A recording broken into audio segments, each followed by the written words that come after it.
those that don't know, I used to be a professional MMA fighter.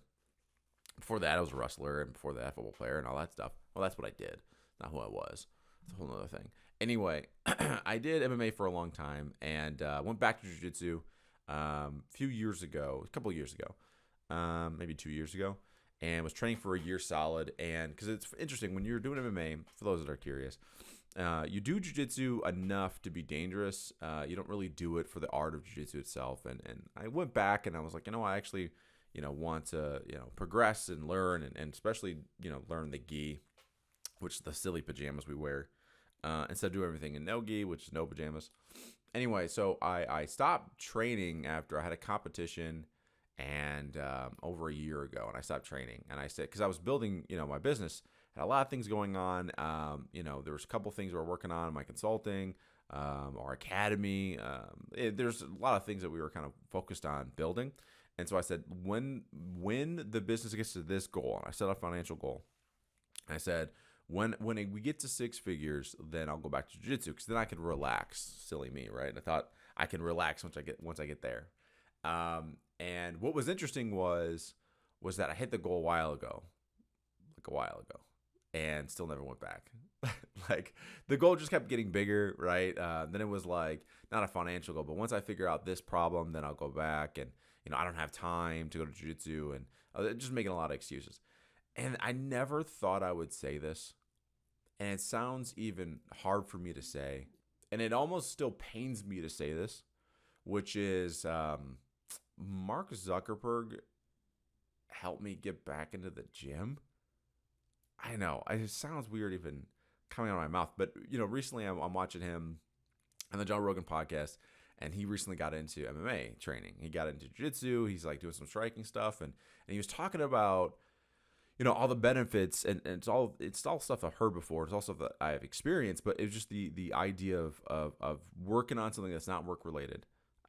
It's the idea of improving yourself and getting into that flow state. And then when you're done, you have all these ideas when you're done with training, and you never feel bad about going to training, right? Like afterwards, I always say same thing with like lifting weights. Or going for a run or whatever, you may not want to do that thing, but no one ever gets done with a workout. It's like, man, I'm so mad I did that. Like, no, like you usually feel better. And so anyway, I'm listening to that. I'm like, man, I need to get back into the gym. And then this was kind of like the final straw for me. Was I went out to dinner with some friends of mine who are not in any type of business. They work a 9-to-5 job. They don't care about what I'm doing, right? They don't care about my business, and I was talking to them, and for the 2 hours maybe we're at dinner, I think 80% of the conversation that I was having, that I was starting, was about my business. And it's then I realized, like, oh, I don't have anything else to talk about. Like, this is it. Like, this is all I am. Like, what the hell? And so it was at that moment that I was like, okay, one, I'm getting obsessive about business. I'm getting obsessive about what I do. And there's nothing wrong with it. You could argue, and I'm coming around to it a little bit, and probably more on this, too. But I may be a workaholic. I might be a workaholic. I don't know. It's all I do. I don't really hang out with friends anymore. I just work on this. And it sounds... It sounds bad, but it's not. Like, I enjoy what I do. So it's this weird thing of like balancing those things out. However, when, again, you're talking to people that are not doing what you do, don't know about digital entrepreneurship, don't care, and that's all you have to talk about, that's when it's like, I need to get some other experiences. So recently I went back to my old gym, the old stomping grounds called Arizona Combat Sports here in Tempe, Arizona. And I've been back for about a week. Maybe two weeks now, and man, I'm so glad I went back. And there's so many things that like come with it that it's not just the training. Let me see if I can put it in terms, in words. Is that when I'm stuck on a problem, it's really nice to be able to get away from the problem and solve other problems. Like, this isn't relaxation, this isn't rest, because I'm still active, right? Like, I'm actively doing things. I'm solving different type of problems. And there's a saying in jiu-jitsu we always say, which is like, jiu-jitsu is everywhere. Jiu-jitsu is everywhere. And what it means is that, like, even the simple thing of like solving a problem and working on your craft in jiu-jitsu, that's life, right? Like you have to be this idea of being an expert in a certain area will only get you so far. But in jiu-jitsu or in MMA, you kind of have to be a master of all, right? You gotta kind of have to figure it all out. There's also a huge benefit, not to make this into this whole episode into like, hey, let me sell you on going to jiu-jitsu. But here's to me, I was just having a discussion with everybody. And I said the biggest benefit for entrepreneurship for going to jiu-jitsu is you can't have an ego in jiu-jitsu. Your ego can A, get you hurt, or B, could stunt your growth in jiu-jitsu. And again, sounds a lot like life, right? So a great example of this is even if I get a little high and mighty on myself, if I go, man, like that piece of content was good, or like, man, I'm crushing it in business, or whatever. And granted, I don't do that very often because I'm kind of hard on myself. But you go to jiu-jitsu and there's guys there. A really good friend of mine, he's amazing. He's always like super helpful. His name's Eric Platt. He trains at my gym. Shout out to Eric. And every time I go there, he probably taps me out 3 to 4 times every single time we roll. And that's if he's like being nice, right? If he's not even really trying that hard. No matter what I do, I can't seem to win positions. I can't tap him. That's never happened ever. I've never even I don't even think I put him in danger before. And I've rolled with him I don't even know how many times. And so immediately your ego goes well out the window. Like when another person has the opportunity to break off a limb or choke you unconscious, like it's really hard to have an ego. And I think I literally was jokingly, I wasn't joking, but I think every entrepreneur should do jiu-jitsu. Every single one. It should be mandatory. And it's because it also teaches you about patience. Like there's no cheat codes, there's no hacks, there's nothing you could do to cheat your way to a black belt. It's time, it's persistence, it's patience, and all these things bleed into entrepreneurship. Like, yes, there are certain things you could do to more quickly acquire quality leads. Like we talk about them sometimes on this podcast, right? There's things that you could do to increase your closing rate and all these things, right? These are, but it's never going to be a hack to get you to 6 and 7 figures. Like you're not going to be able to hack your way there. And even if you did, even if there was some, cheat code, whatever, you can't stay there long term. Like you can't, there's no way to do that. And so the reason I love jiu-jitsu so much and why I'm, so happy that I'm back is because it reminds me of that. And also there's a third reason why I went back, because recently I've been reading this book that I want to talk to you about today, which I think it's like, I think I'm going to do a series, and probably this podcast, mostly when I'm by myself, is going to be talking about books that's helped me grow in entrepreneurship. Because there's so many, and I get it. Like maybe you don't like reading or whatever. And so for me, it's the books that I've read that's got me where I am. And it's not even just and obviously the discussions I've had with mentors and things like that. But for the most part, it's just the wisdom that are within these books. And so I want to share with you a lesson from a book that I think every single entrepreneur should read. The book is called Driven, and here's the lesson. So did you know that there is a gene, a resilience gene? It's kind of crazy, right? So they call it NPY, neuropeptide Y. Okay, so neuropeptide Y. Again, I'm not a doctor, okay? I am not a doctor, unlike this guy, okay, who wrote the book. So I'm paraphrasing here, right? But NPY, neuropeptide Y, is this thing that when you're high in this, you tend to forget the past and focus more on the future. You tend to go on to the next thing. And so he says something in there, and I thought was fascinating, was that there was something he did, maybe a study, you can call it, where 80% of Navy SEALs are high in neuropeptide Y. And so they even said, hey, like we may even, they're talking about, screening for this, because again, it's highly effective to show, hey, you're able to do this. And he talks about how Navy SEALs, entrepreneurs, and high level athletes, they all, have the same thing. They're high in this NPY. Our ability to take failure, take sales, for example. It's your ability to be told no and go to the next one, right? Really, really good salespeople have this ability, so they're probably high in NPY. So that is kind of the art of driven, and the way that he describes it's also fascinating because he talks about like how he talks about hunters, right? Imagine again back in the old hunter gatherer days, all right. If you were hungry and you were chasing after a rabbit, the rabbit got away. If you were to sit there and cry about it all day, like you're gonna go hungry, versus going, oh, there's another rabbit, let me go after that one. And this is a double-edged sword. Well, why? Because if you are constantly on to the next one, you tend to not take a moment to reflect on the lesson at hand. So there's a joke that he kind of says in there. I don't know if he meant it as a joke, but something he says in there. It says, the definition of sanity. The definition of insanity is doing the same thing over and over again, expecting different results. But someone that's high in MPY, someone that's driven, as he calls it, they don't even. There is no doing it over and over again. There is no definition of sanity for these people because, again, like you forgot about what happened. You're already past it. So there is no insanity because you're doing it over and over again because, well, you forgot. Like you forgot what happened, so you're going to do it again. And so this is where the double-edged sword can come in. It's super effective, and I know for a fact I'm high in MPY. Like I am very much like we jokingly talk about my fiance and Kayla that like if I get upset with my fiance or anybody for that matter, within probably a day, if that, I'm over it. And it's not because I have some innate ability to go through trauma. No, I just literally forget. It's like, for me, it's like, I don't even want to talk about it because it's like, I don't even remember what I was angry about or what I was whatever about. I'm on to the next thing. And so that's the first thing that I thought was fascinating about what I learned so far in the book. The next thing is these two alleles, D2 allele and D4 allele. And of course, these are paraphrasing, so please just go read the book and it'll make more sense. But so a D2 allele, I think is your traditional like ADD, like ADHD, super short attention spans, these kind of things.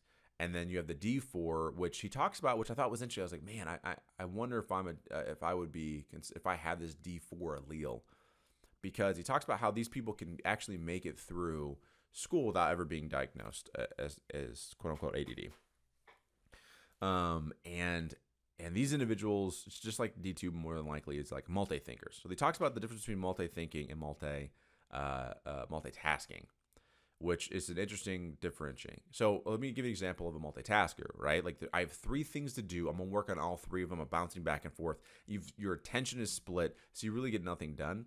Whereas the multi-thinker has the ability to see a multitude of different disciplines and see how they all intertwine. They can individually see those things, but also see how they come together. So think a perfect example of this is Elon Musk, right? So he has SpaceX, he has Tesla, he has the Boring Company, he has all these things, right? And so you think, oh, no, he's multitasking. No, he's multi-thinking because he's able to see how they all come together for his one common vision, which is have the human race become interplanetary and not rely so much on fossil fuels, so on and so forth. And so they all go into the same direction. They just all serve different purposes, which is fascinating, right? And so when you look at entrepreneurship, there's certain individuals have a really good ability to like really niche down and really focus on one result, one audience, and they tackle it. And then there's some of us that, we almost get like shamed for wanting to do multiple things at once because we can see how they all blend together. We can see how they all kind of fit. And what's interesting is after reading this book, I realized like, oh, there's nothing wrong with me. Like, there's nothing wrong with me per se. I just got to figure out how to utilize this tool that I have. Because, I mean, think about it, right? I think back to my old, MMA days. You can't dwell on your last fight if you lost. Like, the people that are the best athletes will lose, and then they'll be back in the gym the next week because they're not dwelling on the past. They're like, you know what? I here's some things I can work on, and now it's time to go to the next fight. On to the next fight. The problem is when you are constantly reliant on that dopamine hit. And that's something else I've learned from this book. Again, I can't recommend this book enough because I realized something about myself, which was that I am highly addicted to the next thing. Like super addicted to the next thing. And I'm fortunate that like I never found a vice like alcohol or drugs, but I can totally say I would be an alcoholic because I get obsessive about things.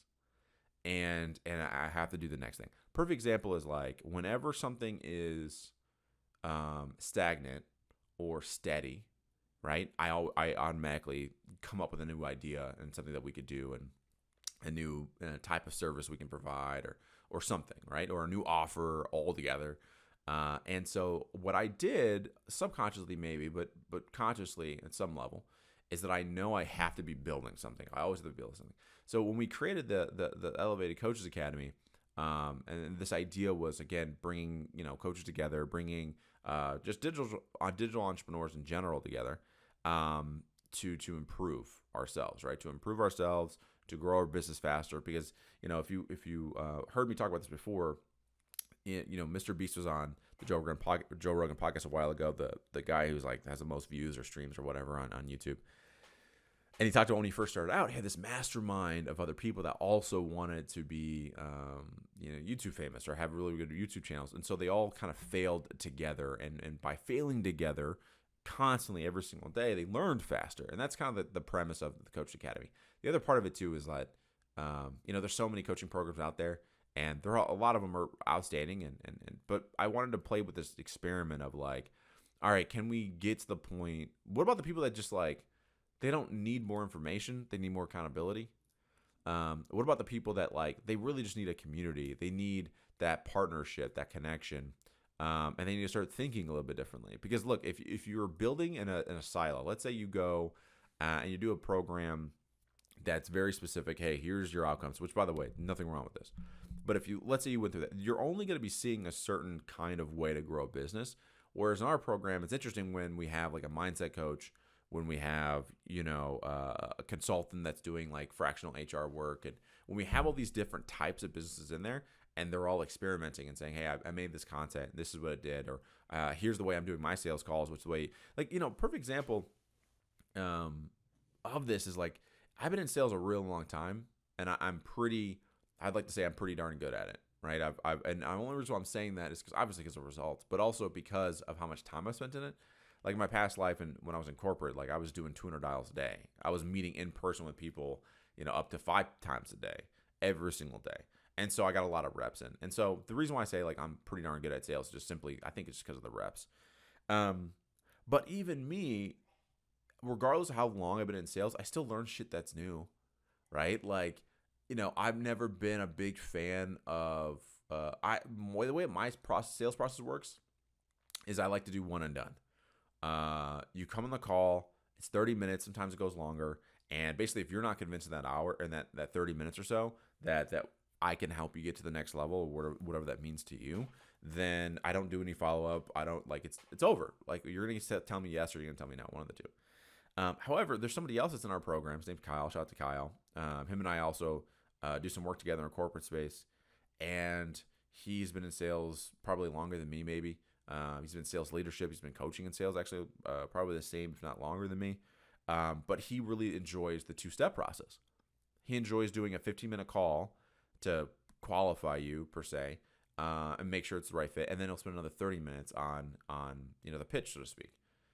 So, but even that, I'm like, that's interesting. Like, I wonder, would that fit for me? Like, could I do that? Like, would that be a waste of time? And so my point is, in doing the academy, you're going to see a whole bunch of different people.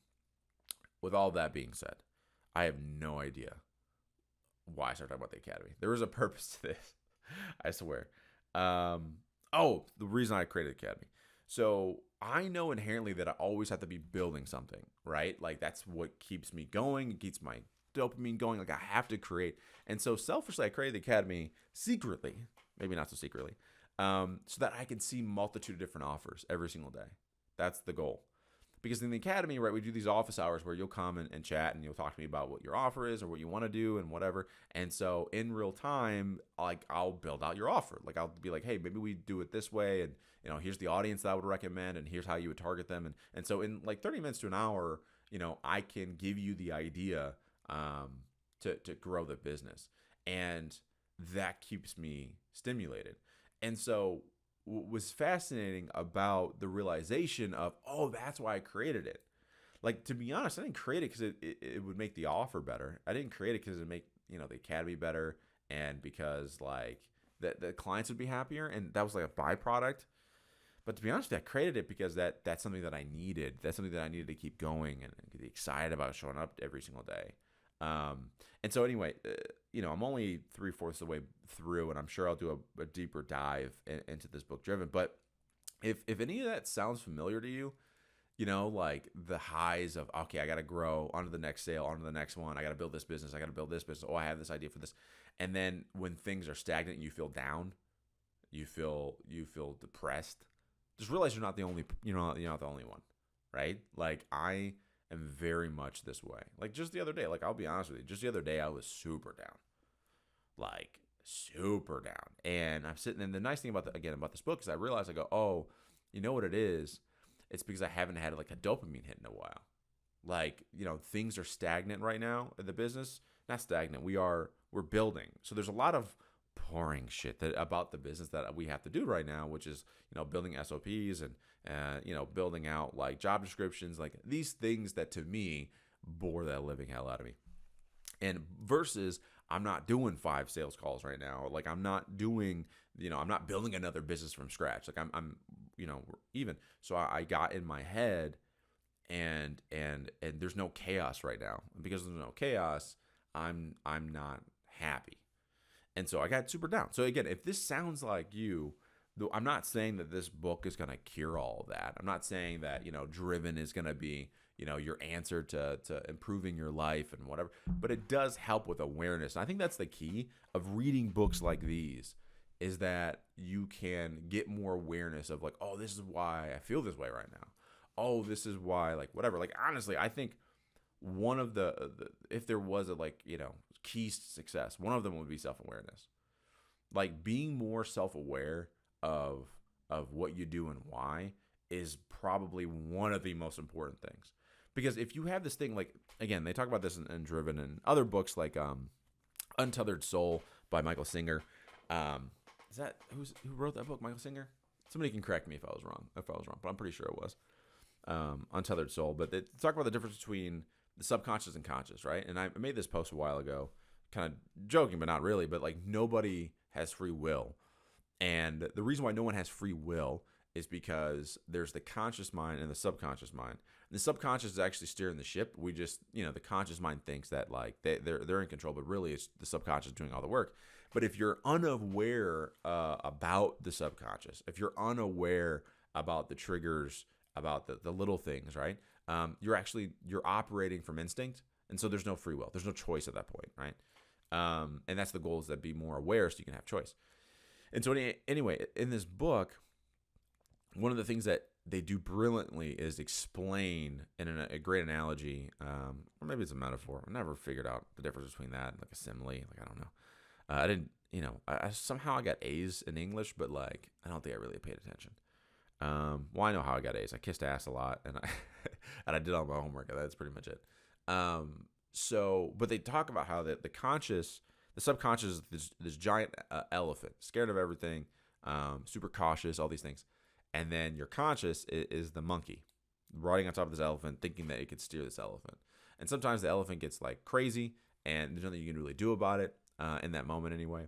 And so by showing that, like by having that imagery, one of the things that's helped, like the other day when I was down, I was like, oh, subconsciously I've trained myself to always be in chaos and to thrive in chaos, and I don't have any right now, which is why my subconscious is telling me, hey, there's something wrong. You need a dopamine hit. You need to go buy this. You need to go do this. It's just the awareness and going, I'm going to choose something differently. It's just bringing light, I guess, to the shadow, as Carl Jung would talk about, right? Like the shadow. And when you're not aligned with your shadow, you're not aligned with those things, then you have chaos. You have not chaos. You have internal strife. You have internal issues. And so anyway, when we do these like individual podcasts, I think one of the things that I'm gonna start doing, and shout out to my guy Tim Beeler, he's our branding coach, and I called him the other day, today. I called him frantic, and I was like, man, I'm losing myself. Like I'm starting to think that I am what I do. I'm starting to think that I am what I do. I am my business. I am I am this. I'm the sales coach. I'm the offer builder. I'm the the owner of this and then whatever. Like I'm starting to lose. And he gave me this great advice, which was like, part of my issue is, and I'm saying this because I think someone can benefit from this. But part of my issue is when I have ideas in my head and I don't get them out. When I have some ideas or some thoughts that I think could benefit somebody, and they get stuck in my head, I get down. I get like, I don't even know how to explain it. Like he calls it like creative constipation. And so he said, dude, just literally turn on your camera, turn the mic on, and do podcasts. And he talks about in front of us that does a podcast every single day. And I said, you know what? I think that could really help in getting more information out about this journey. So anyway, that was the book Driven, and the reason why I'm back in jiu-jitsu. Thank you for listening to the podcast first and foremost. It's this podcast in general has been super fun for me, and we're going to do more of it. And something that's going to be around for a long time. And as always, we have a couple tools, obviously, in the description that you can check out. One of the things, too, is that we have a Facebook community that's completely free. We do social audio rooms in there where I'll be going live. Same thing with the coaches, and then you can ask questions and also share some lessons that you may have that can support somebody and help somebody. So it's the elevated coaching community on Facebook. We'll also put that in the description as well. You can join that. Again, it's 100% free. I'm not going to sell you on anything. That's a lie. I am going to sell you on the toolbox because I think it could benefit people. But again, that's $27. But yeah, anyway, join us over there. You can check us out live. Again, thanks for listening, and I'll catch you guys in the next episode. See ya.